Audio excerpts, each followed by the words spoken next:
Utah Blockcast. I'm Steve Bartle, Utah Insider for KSL Sports. Good to be back with you. Man, it was another good weekend with the boys. The putter was hot. Man, it was a good time with the fellas this weekend. Had a little golf tournament, a little best ball scramble, and shot a 59 with the fellas. Shout out to the fellas. You know who you are. But good to be back on a Monday. Man, I love golfing in Utah, though. I love it, but I also hate it because I feel like I get into a pretty good groove around mid-July, and then before I know it, football's here, camp is well underway, and then it's fall, and the good groove game suffers. So I'm going to enjoy these last couple of weeks of golf, of good groove golf, and then it's football season, and the long winter arrives for the golf game. You guys know this is a golf podcast, so appreciate everybody for tuning in, supporting the Utah Blockcast. It's been a lot of fun. Excited to get closer and closer to the season. Got some things, like I've said over the last few episodes, some good things in the works with the Blockcast this season. So excited about that. But on today's episode, we will actually be up at the facility today instead of Wednesday. So today and tomorrow we'll be up at the facility for our media availabilities this week. And so we'll be up there around noon today. We'll hear from Coach Whittingham and offensive players today. So I wanted to record at least a segment Monday morning because I've got some things from Utah scrimmage, some names that I want to run through, and want to run through those names before we get up to our availability and hear from Coach Whittingham and the players on how they felt the scrimmage went. Again, these scrimmages are pretty vital.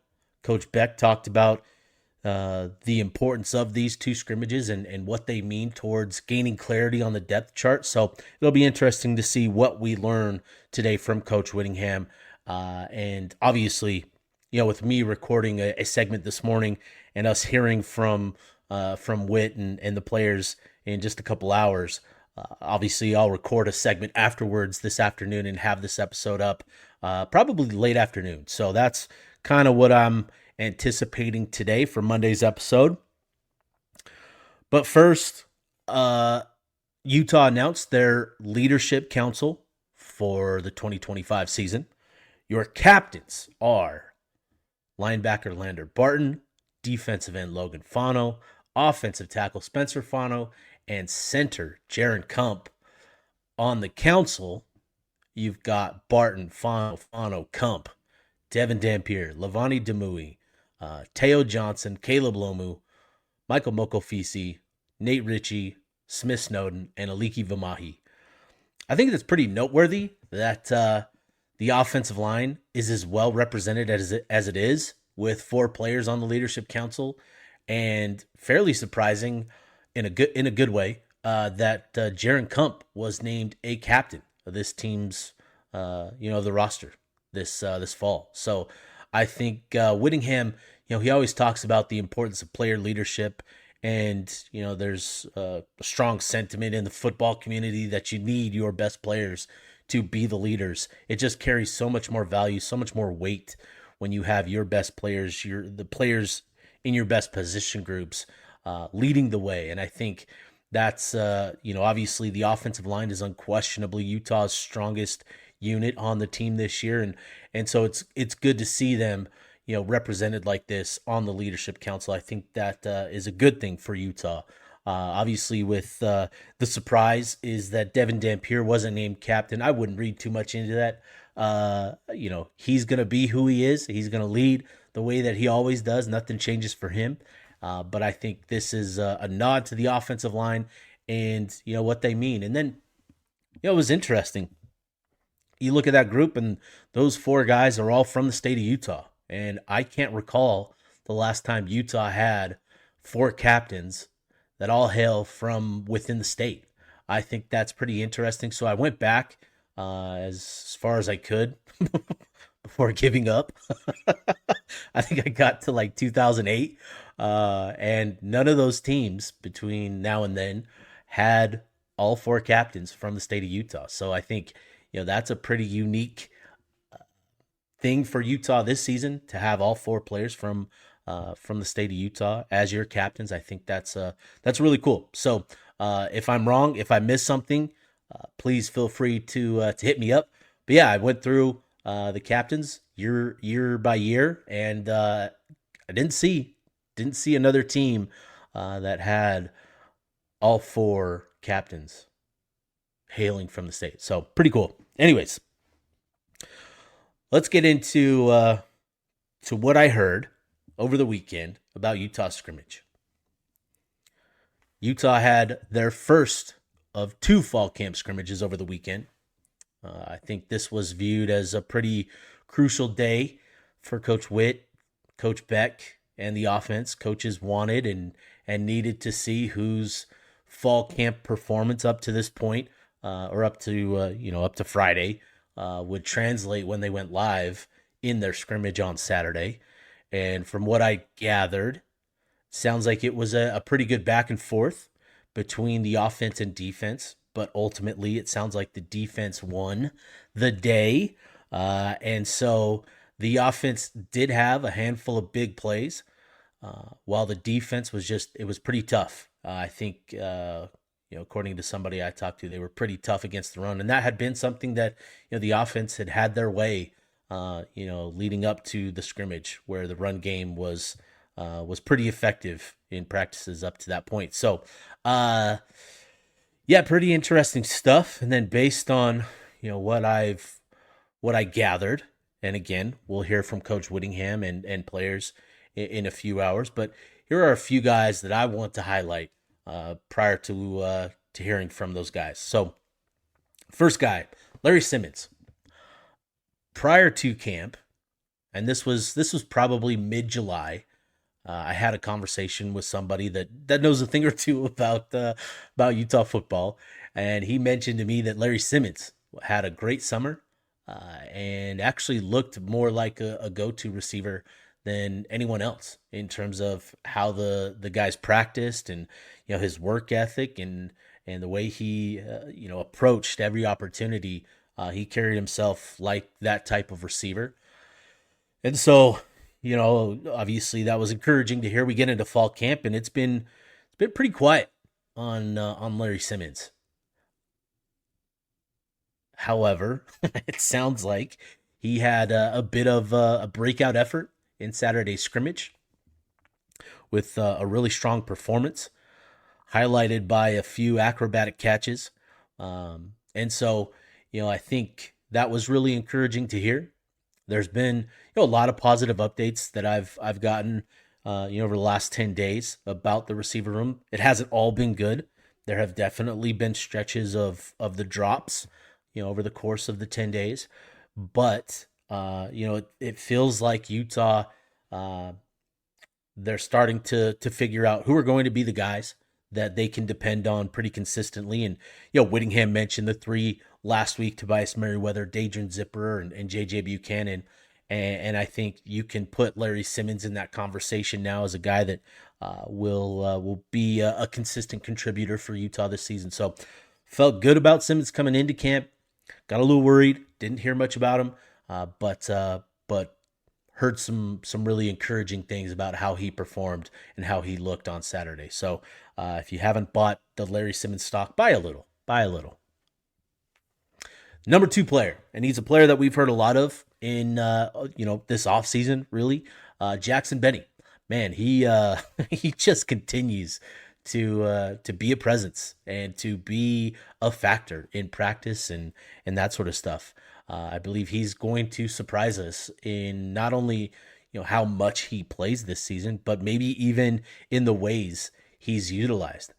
Benny has turned himself into a pretty good football player.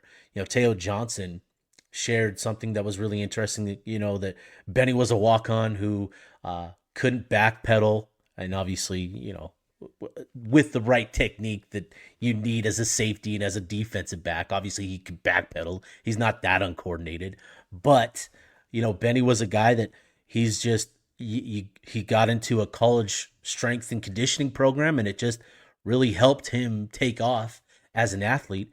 And then he's put in the work in the film room and studying the game of football and becoming a student of the game. And I think that has really put himself in the position that he's in now, where he's probably going to play quite a bit this season.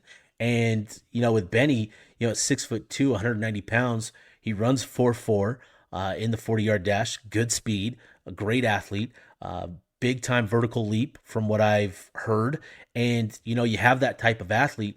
I've talked about it before, but he can do a lot to kind of change the look and feel of the defensive secondary, where his presence, you can play him as a third safety or jumbo nickel type, and that allows you to put Smith Snowden outside or do some special coverage things with Smith Snowden, where if you're facing an opponent that has a true wide receiver one type, and you want to do those star coverages like Utah's done with Clark Phillips and Jalen Johnson, Benny's presence in the slot and his emergence there allows you to do that type of stuff. So his presence is pretty significant. And then I think Benny is a guy that, again, had a good performance, had a good showing, where he was on the field a lot during Saturday scrimmage. And so if you haven't, again, buy some stock in Jackson Benny. The number 3 player that I want to highlight here, N'Keary Rodgers. Obviously, when talking about the running back room, a lot of the optimism and confidence centers around Wayshawn Parker and what he means to this group. And obviously, Wayshawn, he's going to set the floor and he's going to set the ceiling of this group. But I think N'Keary has really done a good job of pushing Wayshawn through the first 10 days of practice or first 10 days of camp, and has really kind of proven to be not just reliable in those short yardage situations like he was utilized at New Mexico. He's turned into a really good just general compliment to Wayshawn Parker from what I've gathered, where I think he's benefited quite a bit from running behind this offensive line. And he's going to be a guy that I think really kind of cements the floor, cements the foundation for this running back room, which will allow Wayshawn to be the guy. And, you feel good about the depth. Obviously, Utah has learned some pretty tough lessons about running back depth the last few seasons. And to have Rodgers playing at the level that he is, it sounds like he had a good scrimmage on Saturday. You feel really good about what he means to this group. So you've got those two, Wayshawn and N'Keary, and it's about finding that third option. And I think that's still where Utah's at, trying to figure out who can be the guy that can help contribute in that sense. Could it be Daniel Bray or Bryce Duke? I think that's probably the most likely, the two most likely candidates to emerge in that sort of role. But I think Utah fans should feel good about this group having the depth that it needs going into the season with the way that Rodgers is running the ball.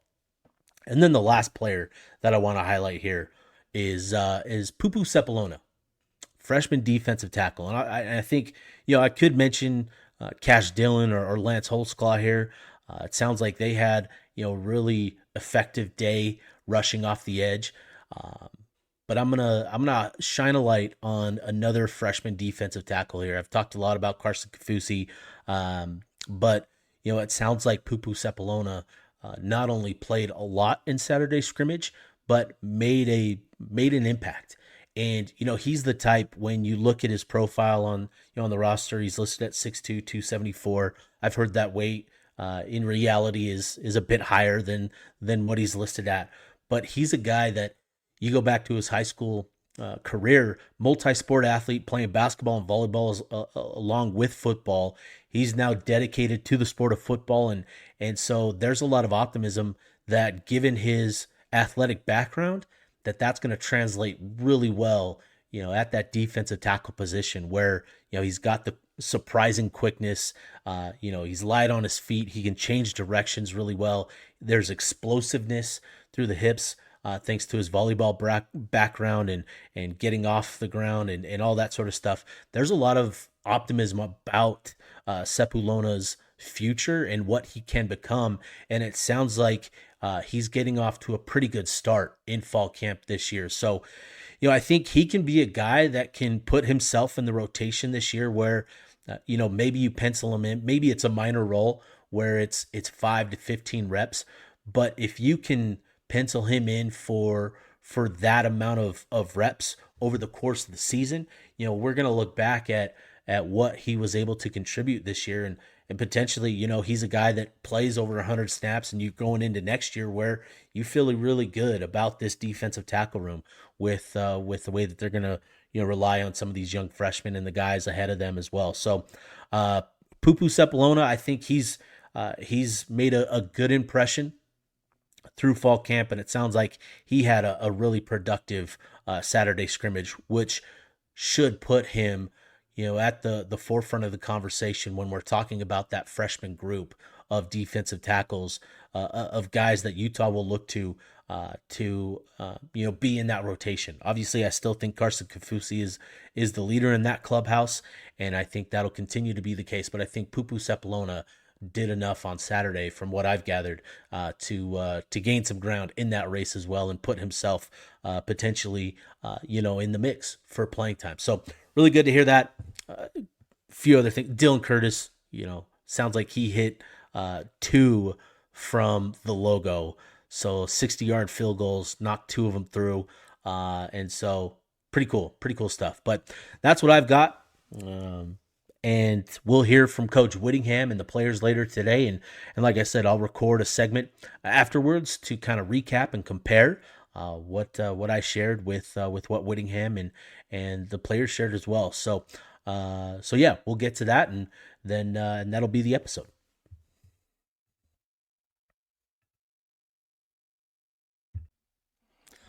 All right, and now to part 2 of today's recording. I'm now downtown at the KSL studios recording the second half of this podcast. So if it looks a little different, well, now you know why. So we were just up on the hill, hearing from Coach Whittingham and Devon Dampier and some of the other offensive players, and got a pretty vanilla update on the scrimmage. It was competitive. It wasn't, they didn't want to be too physical in their first scrimmage. Receivers played well, had a good day. They feel they've got a good idea of the top 7 players.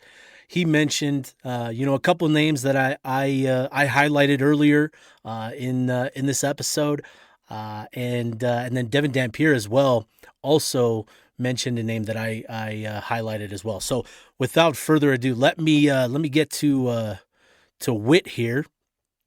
We'll go ahead and just play the clip from today. Thud work, not live. And so that was a little bit different in that regard. We've done that in the past at times, and we just felt like that was the best approach for the first scrimmage. 2's got all the live work. They were live the entire scrimmage, and so had some good teaching tape.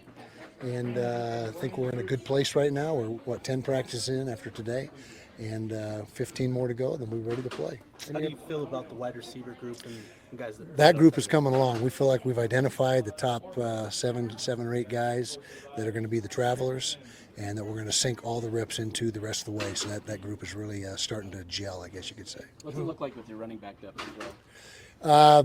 The top 2 guys will be Wayshawn Parker and Makari Rogers, not necessarily in that order. They're interchangeable as the one. We're also, having some good production from Daniel Bray, Racine Guillory, a couple freshmen that really look like they have a lot of promise.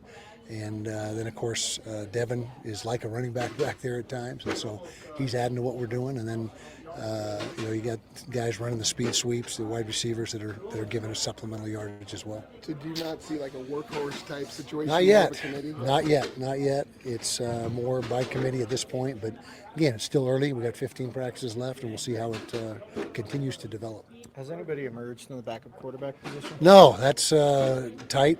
as it was prior to the scrimmage. They both did some really good things in the scrimmage. They both made some mistakes, and so that's an ongoing process. The competition continues, and right now I would say that's going to continue at least through the next scrimmage and next and final scrimmage, which will be on Friday. And we got to make a decision shortly thereafter, but it'll continue until then. With both of those guys, I mean, how confident are you that they could get in there if Devon needs time off, or like where are you at in terms of kind of the divide there? Yeah, it's a good question. Obviously, Isaac is the one that has Division I experience, and that has helped him and will help him if he's called upon this year. We're not sure how Bird will react in a game situation. He's just a true freshman, and so that works in Isaac's favor as far as the experience factor. But Bird is a guy that is very mature, doesn't seem to flinch when his number's called and when he gets his opportunities, and so we would have, whichever one emerges as the guy, we'll have confidence in him, and away we go. You've got the 5 freshman defensive tackles that you're looking for help from. How is that group specifically? Good. We think those guys have a ton of upside, and the position group, the D tackle position group, is going to be well stocked for years to come. You say that, and with the portal, I guess you never know, but at least right now we feel like we're in a good place. Poo is really doing a great job. Kafusi kid's doing a great job. They're all doing things well, and they're all coming along and learning and getting better each day. But we think that we're going to have some real superstars emerge from that group. What are the big differences between Rogers and Parker in the backfield? Well, not a ton. They're both similar in size, 5'10", 5'11", about 210 pounds. They both do an outstanding job of picking up blitzes. They're not afraid. They stick their nose in there. And, they're north and south guys, so they run behind their pads well and get upfield. And they both have good hands, so they're very similar. Nakari just has more experience. Wayshawn's just a true sophomore. Is there any separation on that final corner spot opposite Scooby? Blake Cotton right now is starting to make a push, and so I'd say he's got the edge right now. Yeah.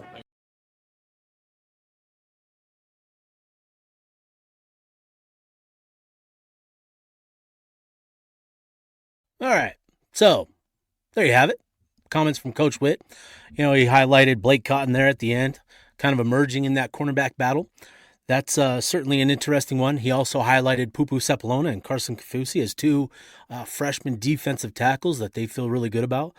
And, he talked about the continued competition in that running back room. And I think, there's a lot of optimism around Wayshawn Parker. He had a great week of practice this past week, but I do think Nakari Rogers has done a really good job of making that a competition. He had a great first week and has just continued to produce. And I think he's somebody that has really benefited from, running behind this offensive line. I mean, who wouldn't benefit? But I think just the way he plays the game, some guys are able to overcome, poor blocking and poor offensive line play in front of them. But I think Rogers is the type that, not that he's dependent on it, but it just helps him so much. And I think he's got a good game and works as a really good complement to Parker. So that'll continue to be a battle. Obviously, he mentioned Daniel Bray continuing to impress, and the other freshman that joined this summer, Racing Guillory, is another guy that I think is impressing in a really positive manner, which is a really exciting thing. I've sort of pump the brakes on him and keeping expectations in check because, he is only 17. He should be going into his his senior year of high school. And so that's going to be a thing for him, that process. So I don't want to talk too much. I want to get to Devon Dampier's comments as well here. So let me pull this up. Let's get this going. Devon, how did you think the scrimmage went on Saturday with just the offensive progression? Yeah, I think the scrimmage went very well. You can tell everyone's getting a lot more comfortable, especially, getting to see our running backs get tackled. It's a little harder to get tackled when we get to those days. So it was just good to see us clicking on all cylinders. Who were the guys that stood out to you in terms of your pass catchers, the receivers, tight ends, that sort of thing? Yeah, I think Larry had a very big day for him. He's getting more comfortable through it. But, I thought we had a very good day all around. Very limited drops. I think everybody was making plays. What do you think of those 2 guys behind you in Rogers and Parker? I mean, they're kind of similar. They both could, beat you with speed. They are both power backs as well. How do you differentiate the 2? Or do you? They're very, 1-2. It's very rotational. So, I mean, I love it. I know if I hand that ball off, they're going to give me 4 or 5. So, that's a great feeling to have as a quarterback. Devon, compared to where you were last year at this point, how do you feel like your game has changed, or how do you kind of assess your game right now? Yeah, I always feel like the game just gets slower and slower by the year. You get more comfortable with the guys and stuff. And just me being more in a leadership role now than I was last year.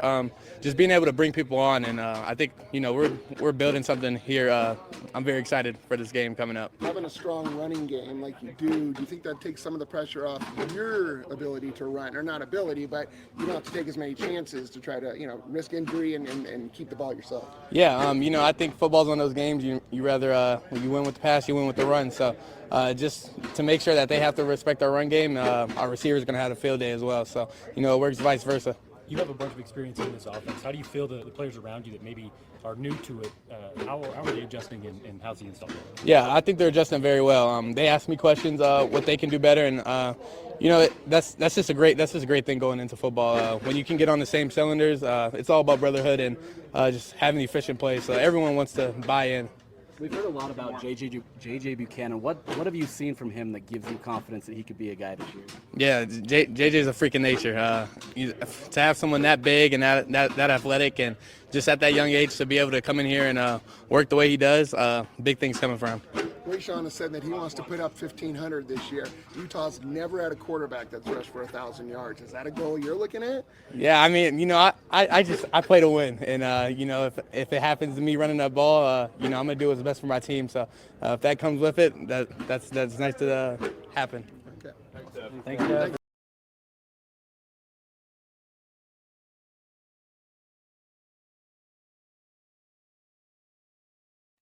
All right, so there you have it. There was Devon Dampier. He made sure to highlight Larry Simmons, who had a big day on Saturday at Saturday scrimmage. He made a number of acrobatic catches, from what I was told, and consistently created separation and got open, pretty consistently. So I think he's put himself in that top mix. Coach Whittingham mentioned they feel good about 7 receivers in that room, and I think you can look at Tobias Merriweather, Larry Simmons, Dadrian Zipper, Creed Whittemore, Ryan Davis, and then Luca Caldarella, Justin Stevenson. I think you can look at those guys. Mana Carvalho's probably in that mix as well. So they feel good about the progress that they've made. We don't know what this group is going to look like till we actually get in season and see what this offense is going to be like.